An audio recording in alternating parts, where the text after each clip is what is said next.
In the winter of 1857, 4 women vanished from a remote Mormon settlement in Utah Territory without leaving a single footprint in the snow.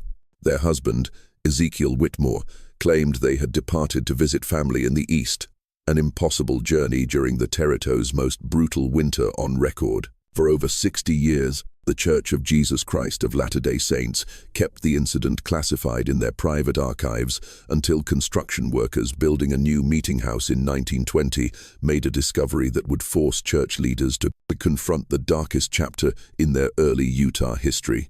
What they found buried beneath the chapel's foundation would challenge everything the community believed about faith, family, and the price of building Zion in the wilderness. Before we continue with the story of Ezekiel Whitmore and the winter that changed everything, this channel isn't for everyone, only for those brave enough to uncover the mysteries that history tried to bury. If you're ready to hear stories that will make you question what really happened in America's past, hit that subscribe button and ring the notification bell. And tell me in the comments, what state are you listening from? Are you brave enough to hear the truth about the early Mormon settlements? Let's find out together. The discovery in 1920 would prove that some secrets are too terrible to stay buried forever. The Utah Territory of 1847 was a land of impossible dreams and crushing realities. When Brigham Young first gazed upon the Salt Lake Valley and declared, "This is the place," he was looking at thousands of square miles of alkaline desert bracketed by mountains that would trap his people in complete isolation for months at a time. Yet for the Mormon pioneers, this desolation was providence, a promised land where they could practice their faith without the persecution that had driven them from Missouri, Illinois, and every other place they'd tried to call home.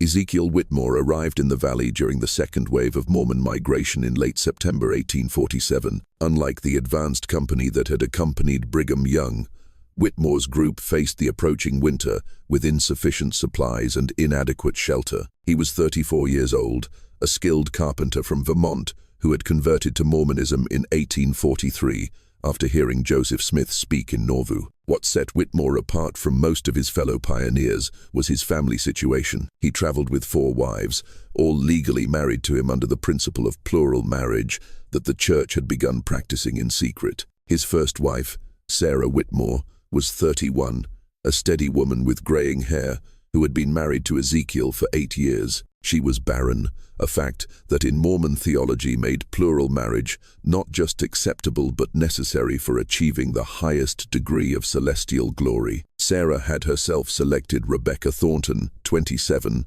as Ezekiel's second wife in 1845. Rebecca was educated, unusual for a woman of her time, and could read both English and German. She questioned church doctrine more openly than was comfortable for most Mormon men, but Ezekiel seemed to value her intellectual contributions to their family discussions. Mary Kellerman became the third wife in early 1847, just before the journey west. At 24, she was pregnant with her first child and suffered greatly during the trek across the plains. Her German immigrant parents had died during the Nauvoo period, leaving her with no family except the Whitmore household. The fourth wife, Ruth Caldwell, was barely 19 and had joined the family only 3 months before they departed for Utah. Her marriage to Ezekiel had been arranged by church elders who felt she needed protection after her own family died in the Missouri conflicts. The Whitmore family settled in what would later become known as Mill Creek, about 8 miles southeast of the main Salt Lake settlement. Ezekiel chose the location because a small creek provided water year-round, and the land showed promise for farming. More importantly, the isolation suited his temperament. He had always been a private man who preferred the company of his wives and his work to the social obligations of community life. That first autumn, Ezekiel worked with desperate intensity to prepare for winter. He built a large cabin with separate rooms for each wife, following the careful protocols that Mormon men had developed for managing plural households. The cabin was solidly constructed with thick log walls and a stone foundation, but it was the only structure for miles in any direction. Their nearest neighbors were a family of Danish converts living 3 miles to the north, and even they would be unreachable once the snows began. The Mormon community in those early years was tight-knit by necessity. Every family's survival depended on cooperation, shared resources, and mutual support. Church leaders maintained strict oversight of plural marriages, not just for theological reasons, but because they understood the practical challenges of managing complex family relationships in isolation. Men who practiced plural marriage were expected to maintain harmony in their households and to contribute positively to the community's overall welfare. Ezekiel's wives each brought different skills to their remote household. Sarah managed the domestic affairs with quiet efficiency, organizing food storage and textile production for the winter ahead. Rebecca kept detailed records of their supplies and expenditures, and she had begun teaching herself basic medical skills that could prove essential in emergencies. Mary, despite her pregnancy, was skilled at preserving foods and had created an impressive store of dried fruits and vegetables. Ruth, the youngest, was energetic and optimistic, taking on the heaviest physical labor despite her small size.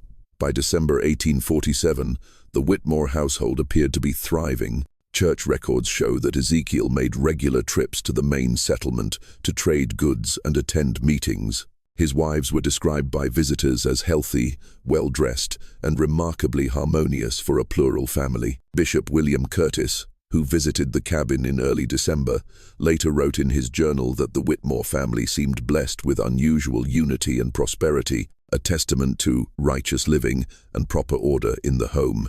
What Bishop Curtis didn't mention in his official journal, but confided to his private diary, was something that troubled him about the visit. The four women seemed almost too harmonious, finishing each other's sentences and moving in an eerily synchronized way that reminded him of a single mind inhabiting multiple bodies.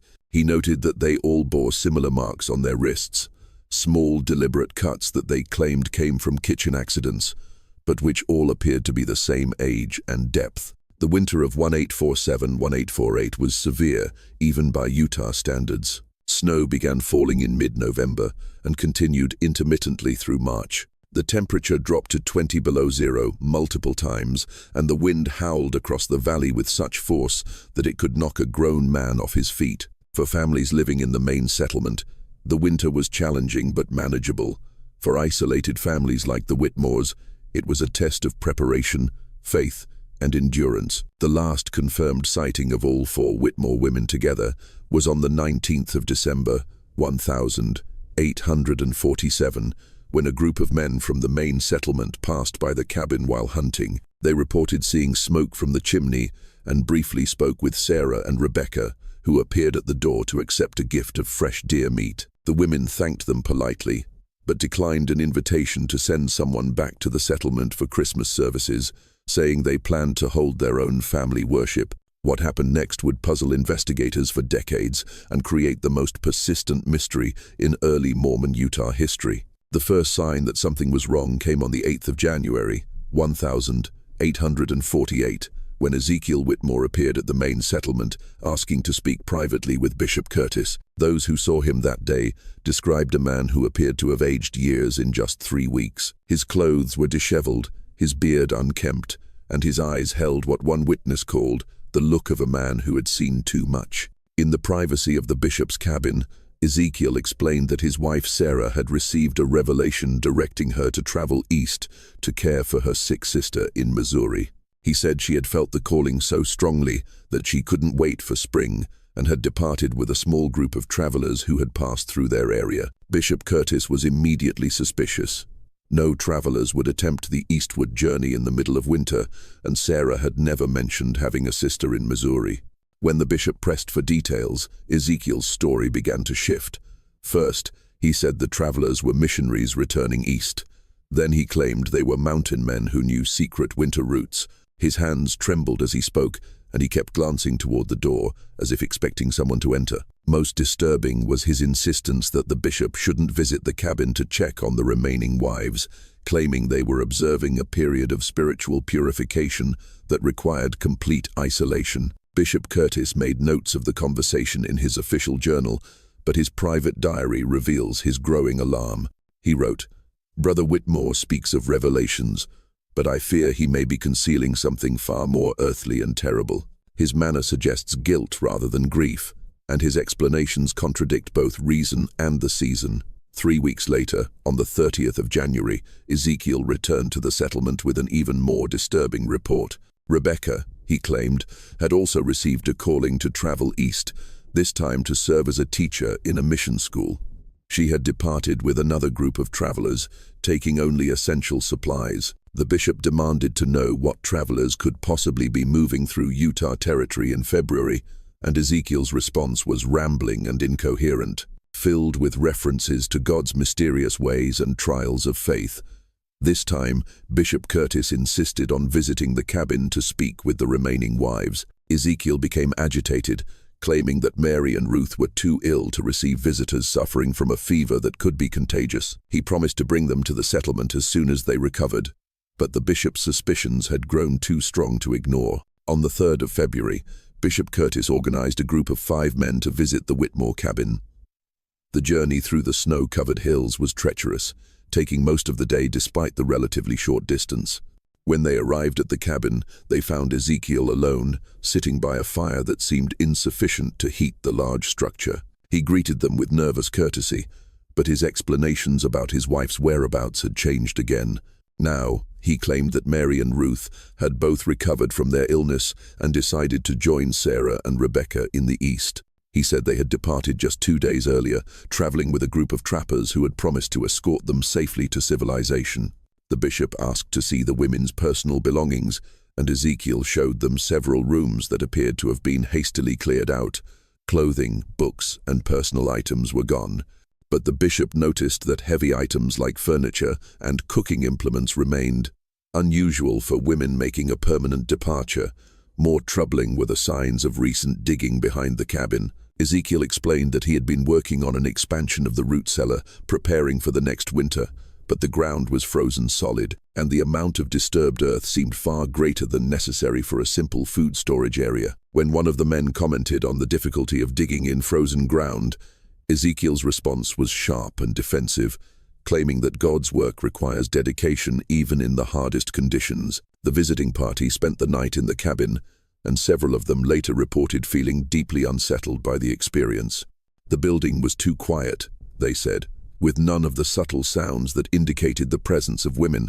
No rustling of skirts, no soft conversations, no feminine touches in the daily routines. Ezekiel served them a meal that seemed to consist entirely of preserved foods, despite the fact that fresh bread and dairy products should have been available if women had been managing the household recently. Most disturbing was an incident that occurred during the night. Thomas Garrett, one of the visiting men, was awakened by what he described as the sound of weeping, faint but distinct, coming from somewhere beneath the cabin. When he mentioned this to the others in the morning, they dismissed it as wind or settling timber, but Garrett remained convinced that he had heard human voices in distress. The bishop's party departed the next morning with more questions than answers. In his private journal, Bishop Curtis wrote, "I fear that Brother Whitmore may have committed acts that will bring shame upon our people and our faith. The isolation of winter can drive men to desperate measures, and I worry that the pressures of plural marriage may have proven too great for his spirit to bear." However, the bishop faced a difficult decision. The Mormon community was already under scrutiny from the federal government, and rumors of violence or impropriety could bring unwanted attention from authorities. The principle of plural marriage itself was controversial, and any scandal involving a polygamous family could be used to justify government intervention in church affairs. After consulting with other church leaders, Bishop Curtis decided to continue monitoring the situation quietly while hoping that the spring would bring some resolution to the mystery. Throughout the remaining winter months, Ezekiel made regular appearances at the settlement, always alone and increasingly gaunt. He claimed to be in regular correspondence with his wives, receiving letters that confirmed their safe arrival in the East and their happiness in their new circumstances. But he could never produce these letters, claiming they were too personal to share, or that he had accidentally destroyed them in the fire. Members of the community began to whisper among themselves. Some believed that Ezekiel had indeed sent his wives away, perhaps because he could no longer support them, or because the isolation had created unbearable tensions in the household. Others suspected something far more sinister, pointing to his erratic behavior and the inconsistencies in his stories. The truth would remain hidden until the spring thaw revealed secrets that would challenge everything the community thought they knew about faith, family, and the price of survival in the wilderness. When the snows melted in April 1848, Bishop Curtis finally had the opportunity to conduct a thorough investigation of the Whitmore property. What he discovered there would haunt him for the rest of his life and create a mystery that would persist for over 70 years. The cabin itself appeared to have been abandoned for weeks. A thick layer of dust covered the furniture, and the rooms that had supposedly belonged to the four wives showed signs of hasty cleaning rather than normal departure. More significantly, the bishop found several items that contradicted Ezekiel's claims about his wife's voluntary departure. Rebecca's most treasured possession, a leather-bound journal in which she had recorded her thoughts and observations since joining the family, was hidden beneath a loose floorboard in what had been her room. The final entry, dated the 20th of December, 1847, was written in a shaking hand and contained a single cryptic sentence. E says, "We must all make the ultimate sacrifice for the sake of the eternal family, but I fear his revelations come from a darker source than heaven." Behind the cabin, the area that Ezekiel had claimed to be excavating for root cellar expansion told a different story. The disturbed earth covered a much larger area than necessary for food storage, and the digging appeared to have been done in stages over several weeks. Most disturbing was what the bishop found partially buried in the loosened soil. Fragments of fabric that matched descriptions of clothing worn by the four wives, along with personal items including a wedding ring that Sarah had worn since her marriage to Ezekiel. The bishop also discovered evidence of what appeared to be some kind of ritual activity. In a cleared area near the digging site, he found the remains of multiple fires arranged in a specific pattern that seemed deliberate rather than practical. Mixed with the ashes were burned fragments of paper that appeared to be pages from religious texts, though not from any standard Mormon publications. Some of the legible fragments contained references to blood atonement and eternal sealing through sacrifice, concepts that existed in Mormon theology, but were being interpreted in ways that horrified the bishop. More evidence came from the cabin's interior. In the room that had belonged to Ezekiel and Sarah, the bishop found a hidden compartment containing several notebooks filled with Ezekiel's handwriting. The entries documented his growing obsession with what he called the principle of ultimate consecration, a belief that God required the faithful to surrender everything, including life itself, to achieve the highest degree of celestial glory. The notebooks revealed that Ezekiel had been studying obscure religious texts and had begun to believe that his family had been chosen for a special mission that would require extraordinary sacrifice. The final entries in these notebooks described Ezekiel's growing certainty that his wives had been sent to him specifically to fulfill this divine purpose. He wrote about receiving visions that showed him the eternal glory that awaited families who proved their absolute devotion through ultimate sacrifice. The handwriting became increasingly erratic as the entries progressed, and the later pages contained disturbing references to the willing offering of innocence and the sealing power of shed blood. Bishop Curtis faced an impossible situation. The evidence strongly suggested that Ezekiel had murdered his four wives, possibly as part of some twisted religious ritual, but Ezekiel himself had vanished completely, leaving no trace of his whereabouts or intentions. The bishop's attempts to track him proved fruitless. He had simply disappeared into the vast wilderness of the Western Territories, where a man could lose himself forever if he chose to do so. The church leadership made the difficult decision to classify the entire incident as confidential. They were acutely aware that any public revelation of the suspected murders would provide ammunition for anti-Mormon sentiment and could bring federal intervention that would threaten the survival of their entire community. The official records were sealed, and the few men who knew the truth was sworn to secrecy. The Whitmore cabin was quietly dismantled, and the disturbed earth behind it was carefully restored to its natural state. The church purchased the property and designated it as unsuitable for settlement, ensuring that no one would accidentally discover what might remain buried there. The four wives were officially listed as having relocated to the eastern states, and their disappearance was explained as a family decision to return to more settled areas. But secrets have a way of persisting, especially in small communities where every family's business is known to all their neighbors. Over the years, whispered stories began to circulate about the winter when four women vanished, and one man's faith led him to commit unspeakable acts Some versions of the story claimed that Ezekiel had been driven insane by isolation and religious mania. Others suggested that he had discovered something in the isolated valley that had demanded a terrible price for his family's survival. The most persistent rumors centered on the idea that Ezekiel had not acted alone. Some believed that the four women had been willing participants in whatever ritual had cost them their lives, convinced by their husbands' claims of divine revelation that their sacrifice was necessary for eternal salvation. This version of the story was particularly disturbing because it suggested that the tragedy had been the result of shared delusion rather than individual madness. As the years passed, the area around the former Whitmore property developed a reputation for unusual occurrences. Travelers reported feeling watched when passing through the valley, and some claimed to hear women's voices carried on the wind, especially during the winter months. These reports were dismissed as superstition by church leaders, but they contributed to the sense that something dark and unresolved remained connected to the site. The mystery might have remained buried forever if not for the church's continued growth and the need for new buildings to serve expanding congregations.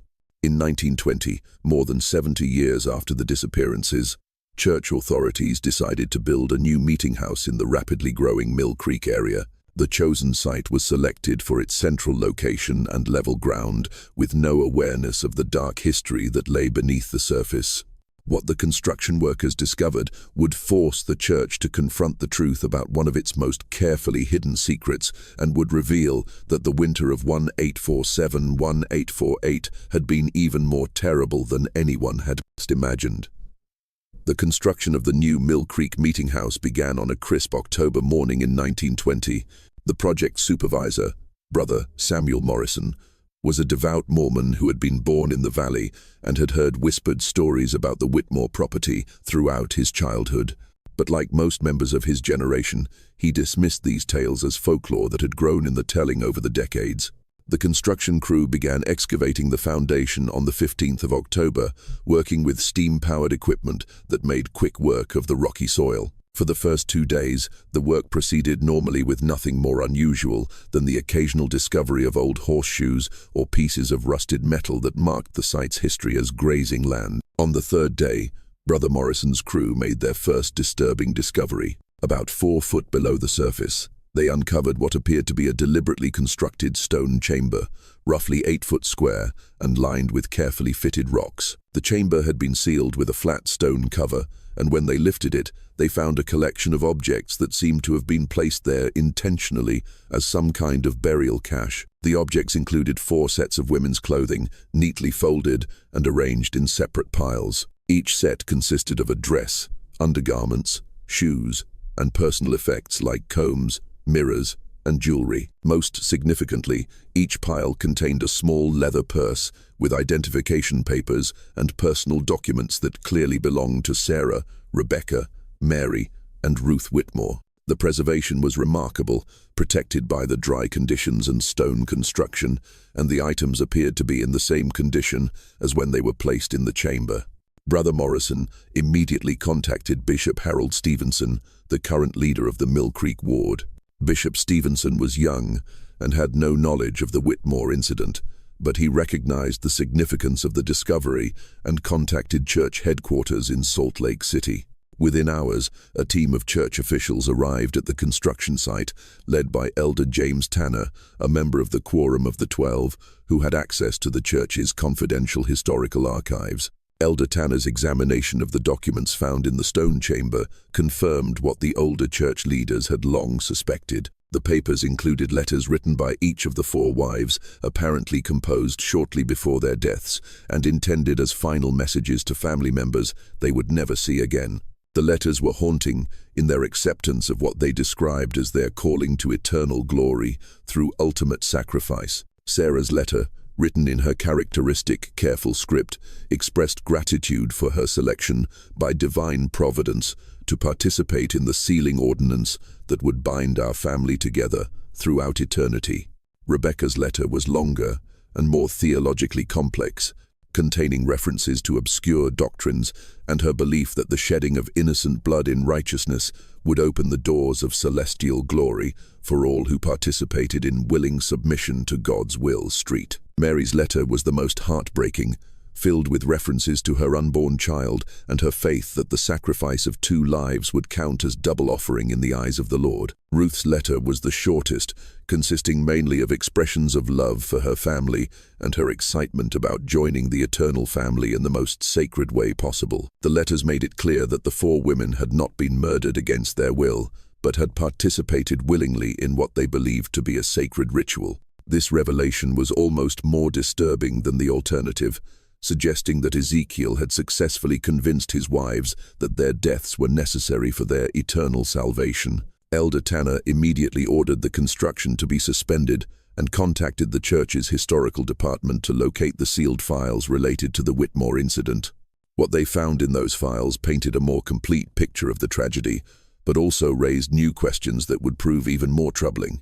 The sealed files contained Bishop Curtis's complete investigation notes, including details that had never been shared with other church officials. Among these was the bishop's discovery of additional evidence that suggested the Whitmore tragedy had not been an isolated incident. References in Ezekiel's notebooks mentioned correspondence with other Mormon men who had received similar revelations about the necessity of ultimate sacrifice for their families. Most disturbing was a letter that Bishop Curtis had intercepted in 1849, addressed to Ezekiel at a remote mining camp in Nevada Territory. The letter, signed only with the initials JM, contained coded references to the completion of the work and expressed satisfaction that the sealing had been accomplished according to the pattern revealed to us. The letter also mentioned that the others who received the same calling had fulfilled their obligations with equal faith and devotion. This evidence suggested that Ezekiel had not acted alone, but had been part of some kind of secret group within the early Mormon community that had developed extreme interpretations of church doctrine. The group apparently believed that the ultimate expression of faith required the sacrifice of family members, and that such sacrifices would guarantee exaltation in the celestial kingdom. Elder Tanner's team began a careful review of early church records, looking for other unexplained disappearances or unusual incidents that might be connected to this secret group. What they found was a pattern of missing persons cases and unexplained family tragedies that had been scattered across the early Mormon settlements, but had never been connected to each other. Between 1847 and 1855, at least 12 Mormon families had reported the disappearance of family members under circumstances similar to the Whitmore case. In each instance, the missing persons were reported to have departed for the East or received callings to serve missions in distant locations. In most cases, the reports were made by male family members who claimed to have received revelations directing them to allow their wives or children to leave for spiritual purposes. The pattern was subtle enough that it had never been detected by church authorities at the time, but viewed together, the cases suggested a coordinated effort by a secret group to carry out what they believed to be sacred killings. The victims were predominantly women and children, and the perpetrators were men who had been noted for their exceptional devotion to church doctrine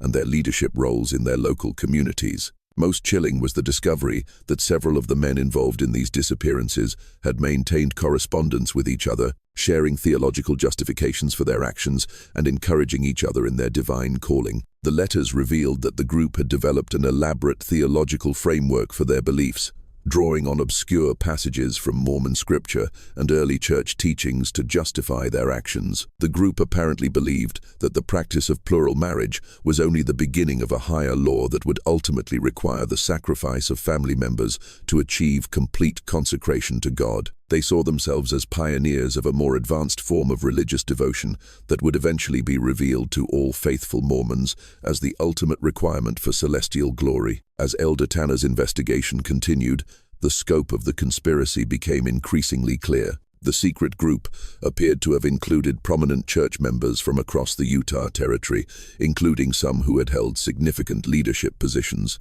The group had operated with careful coordination, sharing information about their activities and providing mutual support for their beliefs. The investigation also revealed that the group had eventually been detected by church authorities in the mid-1852, leading to a secret purge that had removed suspected members from leadership positions and forced others to flee the territory. The church's official records made no mention of these actions, which had been carried out quietly to avoid creating scandal or providing ammunition for anti-Mormon critics. But the discovery of the stone chamber at the Mill Creek construction site proved that the group's activities had been far more extensive than church leaders had realized at the time. The careful preservation of the victims' belongings suggested that the perpetrators had viewed their actions as sacred ordinances that required proper documentation and remembrance. The question that haunted Elder Tanner and his team was whether the group had been completely eliminated in the 1852nd or whether some members had escaped detection and continued their activities in remote areas of the Western Fime territories. The evidence suggested that the conspiracy had been larger and more organized than anyone had imagined, with implications that extended far beyond the tragic fate of the 4 Whitmore women.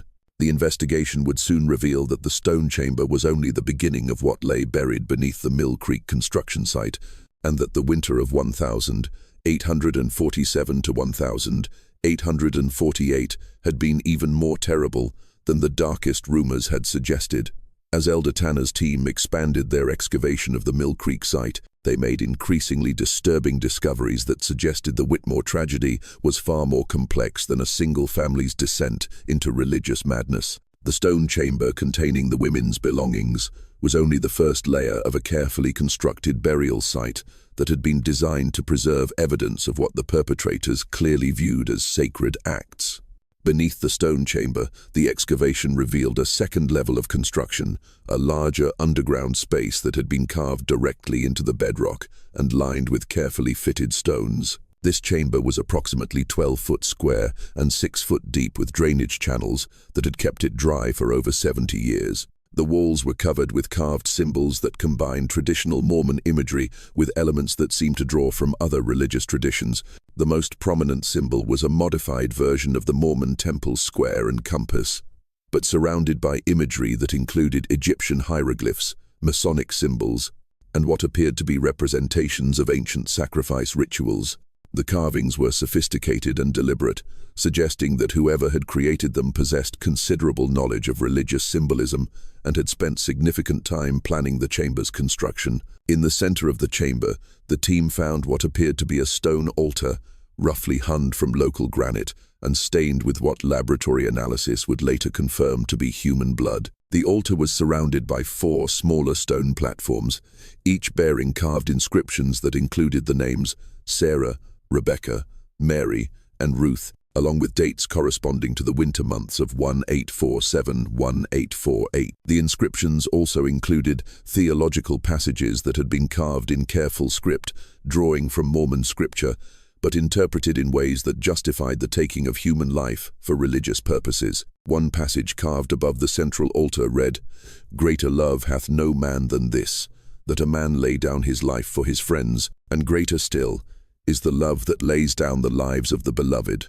for the glory of God and the sealing of eternal families." But the most shocking discovery came when the team excavated beneath the stone platforms. Each platform concealed a carefully prepared burial site containing human remains that had been preserved through deliberate mummification techniques. The bodies of the 4 women had been prepared with materials and methods that suggested extensive knowledge of preservation practices, possibly derived from early Mormon interest in Egyptian culture and practices. The condition of the remains allowed for detailed examination that revealed the manner of death.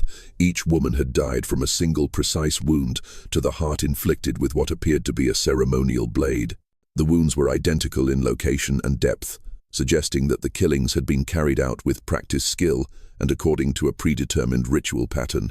More disturbing was evidence that the women had been dressed in special ceremonial garments before their deaths. Elaborate white robes that had been decorated with religious symbols and personal items that held spiritual significance. The garments appeared to have been specially prepared for the ritual, with careful attention to detail that suggested the perpetrators had viewed the killings as sacred ordinances requiring proper ceremonial preparation. The discovery of these ritual preparations forced Elder Tanner's team to confront the possibility that the Whitmore women had not only consented to their deaths, but had actively participated in elaborate religious ceremonies that they believed would guarantee their eternal salvation. The evidence suggested that the killings had been carried out over several weeks, with each death forming part of a larger ritual cycle that had been carefully planned and executed. Additional evidence found in the chamber included detailed records of the ritual proceedings carved into stone tablets that had been placed in niches around the walls. These records provided a horrifying minute-by-minute account of the ceremonies,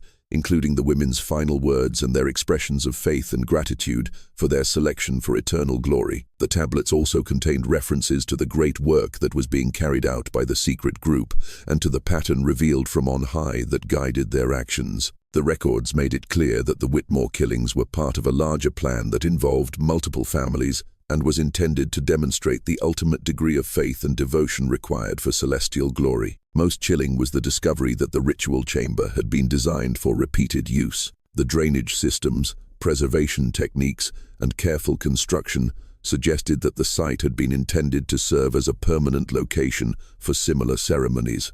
The chamber contained preparation areas for multiple victims and storage spaces for ritual implements and ceremonial garments. The investigation team also found evidence that the chamber had indeed been used for additional victims beyond the 4 Whitmore women. Carved records indicated that at least 8 other individuals had been sealed in the chamber between 1,848 and 1,855, including members of 3 other families that had been reported missing during the early years of Mormon settlement in Utah. The scope of the conspiracy was becoming clear. The secret group had operated for nearly a decade, carrying out ritual killings that they believed were necessary for achieving the highest degree of religious devotion. The group had developed elaborate theological justifications for their actions and had created permanent facilities for conducting their ceremonies. Elder Tanner's team faced a crisis that threatened to expose the darkest chapter in Mormon history. The evidence they had uncovered proved that a secret group within the early church had carried out systematic ritual murders, possibly involving dozens of victims over several years. The implications for the church's reputation and the faith of its members were staggering. The investigation also revealed that the group had maintained detailed records of their activities, including lists of potential victims and plans for expanding their operations. The record suggested that the conspiracy had been far more organized and extensive than anyone had imagined, with cells operating in multiple settlements across the Utah Territory. Most disturbing was evidence that some members of the secret group had held positions of authority within the church hierarchy, using their access to confidential information to identify potential victims and to cover up their crimes. The group had apparently used their knowledge of church doctrine and their positions of trust to convince victims that their deaths were necessary for eternal salvation. The investigation team realized that they were uncovering not just a series of isolated crimes, but evidence of a systematic conspiracy that had operated within the highest levels of the early Mormon church.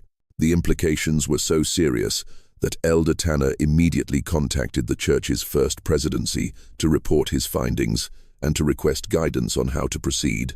The decision that would be made in the coming days would determine whether the truth about the Whitmore tragedy and the larger conspiracy would ever be revealed to the public, or whether it would be buried once again to protect the church from scandal and persecution. But as Elder Tanner's team continued their excavation, they began to suspect that the underground chamber held even more terrible secrets that would make the choice between truth and concealment even more difficult. The final phase of Elder Tanner's investigation began when his team discovered a hidden passage leading from the main ritual chamber to an even deeper level of construction. The passage was narrow and had been carefully concealed behind a false wall, suggesting that it led to the most secret part of the underground complex. What they found in this deeper chamber would reveal the true scope of the conspiracy and the identity of its leadership. The deeper chamber was smaller than the ritual space above, but it had been constructed with even greater care and attention to detail. The walls were lined with carefully fitted stones that had been carved with intricate religious symbols,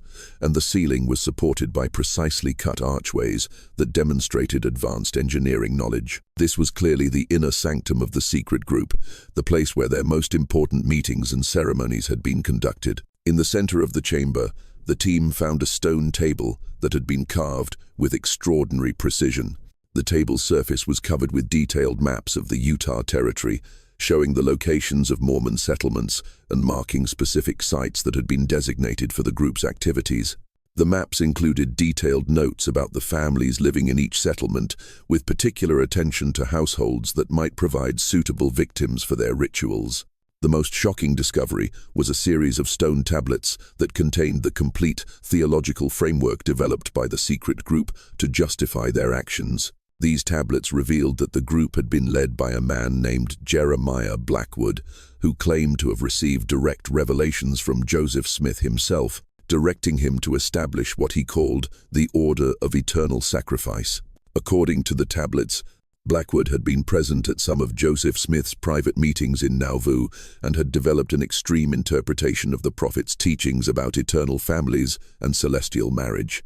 Blackwood believed that the ultimate test of faith required families to demonstrate their willingness to sacrifice everything, including life itself, to prove their devotion to God and to secure their eternal exaltation. The tablets contained detailed instructions for identifying suitable families for participation in the order's rituals. The criteria included strong faith, isolated living situations, and family structures that would not be immediately missed by the broader community. Polygamous families were particularly targeted because their complex relationships and frequent travel made disappearances easier to explain and conceal. Ezekiel Whitmore had been recruited into the order during the winter of 1846–1847, while the Mormon community was preparing for their exodus to the west.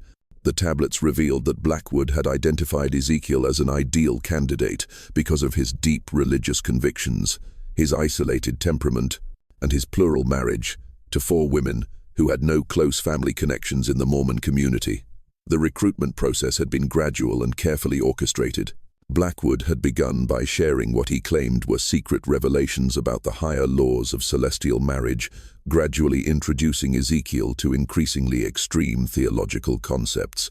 By the time the Whitmore family departed for Utah, Ezekiel had been fully indoctrinated into the order's beliefs and had committed to carrying out the ritual sacrifice of his wives during their first winter in the territory. The tablets also revealed that the order had established similar operations in multiple Mormon settlements across the West. Each cell was led by a trusted member who had been personally recruited by Blackwood and who was responsible for identifying potential victims and carrying out the ritual killings. The cells operated independently, but maintained communication through a network of coded letters and secret meetings. The ritual chamber beneath the Mill Creek site had been one of several permanent facilities established by the order for conducting their ceremonies.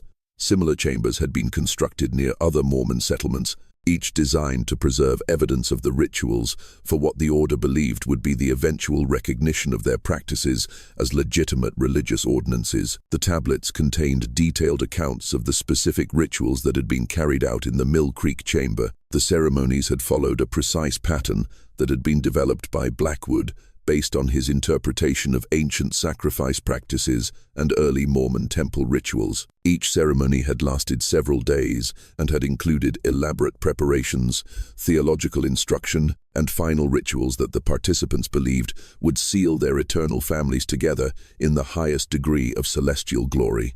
The account of the Whitmore family's final days was preserved in horrifying detail. The ritual had begun on the 20th of December, 1847, with Sarah's voluntary participation in a ceremony that she believed would ensure her family's eternal exaltation. Each of the other wives had participated in turn over the following weeks, with the final ceremony involving Ruth taking place on the 15th of February, 1848. The tablets described how each woman had spent her final days in prayer and preparation. Convinced that her sacrifice would open the doors of celestial glory for her entire family, they had written letters to family members, prepared their burial garments, and participated in elaborate ceremonies that they believed were sacred ordinances, revealed directly from God. Most disturbing was the revelation that the women had not only consented to their deaths, but had actively encouraged each other to participate in the rituals. The tablets contained their recorded conversations, showing how they had strengthened each other's faith and had expressed excitement about their calling to eternal glory through ultimate sacrifice. The investigation team also discovered evidence that the order had planned to expand their operation significantly. The tablets contained lists of dozens of additional families that had been targeted for recruitment, along with detailed plans for establishing new ritual sites across the Western Territories. The Order had apparently believed that their practices would eventually be recognized as legitimate religious doctrine and would become a standard requirement for achieving the highest degrees of eternal glory. But the tablets also revealed why the Order's activities had come to an end in the mid-1852. Church authorities had begun to detect the pattern of disappearances and had launched a secret investigation that had identified several Order members. The investigation had been led by Brigham Young himself, who had recognized the threat that the Order posed to the survival of the Mormon community in Utah. The Church's response had been swift and decisive. Known Order members had been quietly excommunicated and forced to flee the territory, while others had been reassigned to remote areas where their activities could be more easily monitored. The ritual sites had been sealed or destroyed, and all records of the investigation had been classified to prevent public knowledge of the conspiracy. Jeremiah Blackwood himself had disappeared during the Church's crackdown, reportedly fleeing to California, where he had continued to recruit followers for his extremist beliefs. Some reports suggested that he had established new Order cells in mining camps and frontier settlements, but these activities had never been officially confirmed. The tablets also contained Blackwood's final message to his followers, written shortly before his disappearance. In this message, he prophesied that the Order's practices would eventually be revealed as divinely inspired and would become the ultimate test of faith for all true believers. He instructed his followers to preserve their records and to continue their work in secret until the time came for public revelation of the higher laws. Elder Tanner's team realized that they had uncovered evidence of the most serious crisis in early Mormon history, a secret conspiracy that had operated within the highest levels of the Church and had resulted in the ritual murder of dozens of innocent victims. The implications for the Church's reputation and the faith of its members were catastrophic. The evidence also raised disturbing questions about what Church leaders had known about the Order's activities and when they had known it. The tablet suggested that some members of the Church hierarchy had been aware of Blackwood's extreme teachings, but had failed to act quickly enough to prevent the development of his murderous conspiracy. Most troubling was the possibility that other Order cells had continued to operate after the official crackdown, carrying out additional ritual killings in remote areas where their activities would never be detected. The evidence suggested that the Order's influence had been far more extensive than Church authorities had realized, with implications that could extend well beyond the Utah territory. As Elder Tanner prepared his final report on the investigation, he faced an impossible choice. The evidence he had uncovered proved that a secret group within the early Mormon Church had carried out systematic ritual murders, possibly involving hundreds of victims over nearly a decade. The truth about the Order of Eternal Sacrifice would expose the darkest chapter in Mormon history and could destroy the faith of millions of believers worldwide. But the alternative, concealing the evidence and allowing the victims to remain forgotten, was equally unthinkable. The families of Sarah, Rebecca, Mary, and Ruth Whitmore, along with all the other victims of the Order's rituals, deserved to have their stories told and their deaths acknowledged. The decision would ultimately rest with the Church's highest authorities, but Elder Tanner knew that whatever choice was made would have consequences that would echo through generations of Mormon believers and would shape the Church's relationship with its own history for decades to come. The meeting that would determine the fate of Elder Tanner's investigation took place in the First Presidency's private chambers on the 15th of November, 1920. Present were President Haber J. Grant, his counselors, and the most senior members of the Quorum of the 12 Apostles. Elder Tanner presented his findings in a 3-hour session that was later described by one participant as the most sobering and troubling presentation in the history of the Church. The evidence was undeniable. The stone chambers, the preserved remains, the detailed tablets, all pointed to a systematic conspiracy that had operated within the early Mormon community and had resulted in the deaths of dozens of innocent victims. The Order of Eternal Sacrifice had been real, and its influence had been far more extensive than anyone had imagined. President Grant's response was measured but decisive, After consulting with his counselors and receiving unanimous agreement from the Quorum of the 12, he made the choice that would define the church's relationship with this dark chapter of its history. The evidence would be preserved in the church's most secure archives, accessible only to the highest levels of church leadership. The victims would be quietly remembered in special memorial services, attended only by church authorities. But the truth about the order of eternal sacrifice would never be revealed to the public. The decision was justified on multiple grounds. Public revelation of the conspiracy would provide ammunition for anti-Mormon critics and could undermine the faith of millions of believers who had dedicated their lives to the church. The evidence also suggested that the order had been successfully eliminated in the 1852nd, meaning that there was no ongoing threat to public safety. Most importantly, the victims and their families had suffered enough. Exposing their stories to public scrutiny and sensationalism would only compound their tragedy. The Mill Creek construction site was quietly relocated to a different area, and the underground chambers were filled with concrete and sealed permanently. The stone tablets and other artifacts were transported to a special vault in Salt Lake City, where they joined other sensitive historical documents that the church had determined were too dangerous for public knowledge. Elder Tanner was assigned to prepare a comprehensive report that would be preserved for future church leaders, but he was also sworn to absolute secrecy about his discoveries. The few construction workers and church officials who had been involved in the investigation were transferred to distant assignments and were required to sign binding agreements, never to discuss what they had witnessed. The official explanation for the construction delays at Mill Creek was unexpected geological conditions that required engineering modifications to the building plans. The new meeting house was completed 6 months later, on a site 3 miles from the original location, and it served the growing Mill Creek community for decades without any public knowledge of the tragedy that had been discovered and concealed nearby. But the investigation had revealed more than just historical crimes. It had also identified evidence that suggested the order of eternal sacrifice might not have been completely eliminated in the 1852nd. Several of the tablets contained references to Western brothers who had carried the order's teachings to remote mining camps and frontier settlements in California, Nevada, and Colorado. These references suggested that some order members had escaped the church's crackdown and had continued their activities in areas beyond church authority. President Grant quietly authorized a follow-up investigation to determine whether any order cells remained active in the Western Territories. This investigation, conducted by church security personnel rather than regular missionaries, uncovered evidence of at least 3 additional ritual sites that had been operated by order members in the late 1852nd and early 1862nd. The most disturbing discovery came from a mining camp near Virginia City, Nevada, where investigators found the remains of a ritual chamber that appeared to have been used as recently as 1875. The evidence suggested that some order members had continued their activities for nearly 30 years after the official crackdown, adapting their methods to the more transient populations of mining communities where disappearances were less likely to be investigated.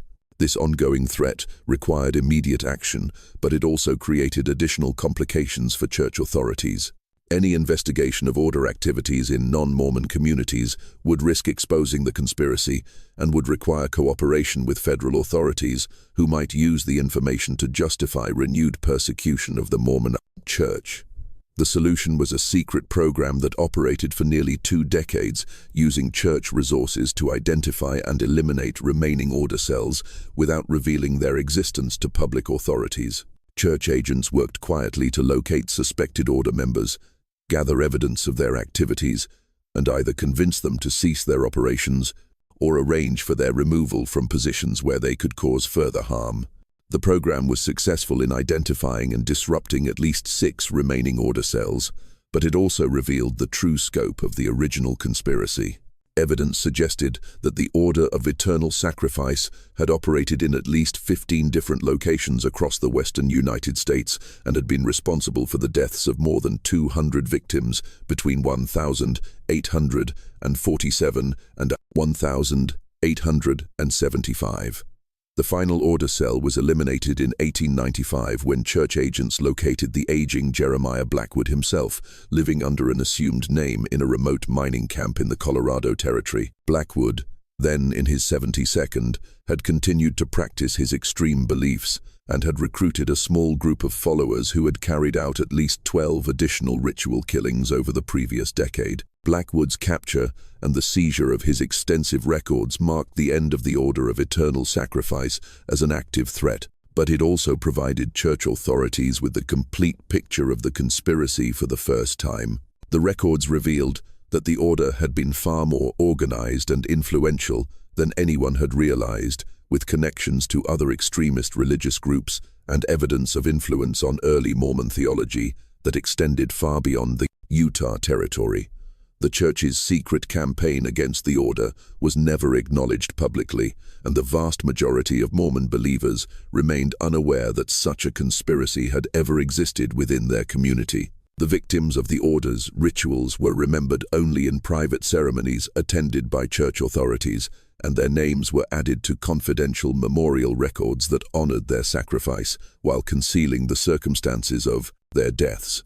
Elder Tanner completed his service to the church with distinction, never revealing what he had discovered beneath the Mill Creek construction site. He lived to be 93 years old, taking the secret of the Order of Eternal Sacrifice to his grave. His personal papers, sealed after his death in 1963, contained only a brief reference to the most difficult investigation of my life and a prayer that the victims of extreme faith would find peace in the eternal glory they sought through such terrible means. The stone chambers beneath Mill Creek remain sealed today, their contents preserved as evidence of one of the darkest chapters in American religious history. The truth about Ezekiel Whitmore and his 4 wives, along with the hundreds of other victims of the Order of Eternal Sacrifice, continues to rest in the church's most secure archives, known only to a select few who bear the burden of this terrible knowledge. Modern church authorities have occasionally debated whether the time has come to reveal the truth about the order, but each generation has ultimately concluded that the potential harm outweighs any benefit that might come from public disclosure. The victims of the order's extreme faith remain officially listed as early pioneers who departed for destinations unknown, their true fate concealed by more than a century of institutional secrecy. The Mill Creek area today is home to thriving suburban communities, shopping centers, and modern churches that serve thousands of faithful Mormon families. Few residents know that their neighborhood was once the site of ritual chambers where dozens of innocent people died in pursuit of eternal glory. The truth about the winter of 1847-1848, when 4 women vanished without leaving footprints in the snow, remains one of the most carefully guarded secrets in Mormon history. Whether that secret will ever be revealed or whether it will remain buried forever beneath the weight of institutional protection and the passage of time is a question that only future generations of church leaders will be able to answer. But the story of Ezekiel Whitmore and his 4 wives serves as a haunting reminder of the terrible consequences that can result when religious faith is twisted into justification for unspeakable acts and when the pursuit of eternal glory leads to the destruction of innocent lives. The mystery that began with 4 missing women in a remote Utah cabin had revealed a conspiracy that challenged everything the Mormon community believed about their early history. And in the end, the choice between truth and concealment had shaped the church's relationship with its past in ways that continued to influence its leaders and believers more than a century later. Just when we thought we'd uncovered the complete truth about the Order of Eternal Sacrifice, new questions continue to emerge. If this story has given you chills, imagine what other secrets might be buried in America's religious history. Hit that like button if you believe some truths are too terrible to reveal, and subscribe to join our community of brave souls who aren't afraid to explore the darkest mysteries of our past. What do you think? Should the Mormon Church reveal the complete truth about the order, or are some secrets better left buried? Share this video with someone who can handle these dark revelations, and let me know in the comments what other religious mysteries you'd like us to investigate. The truth is out there waiting for those courageous enough to seek it.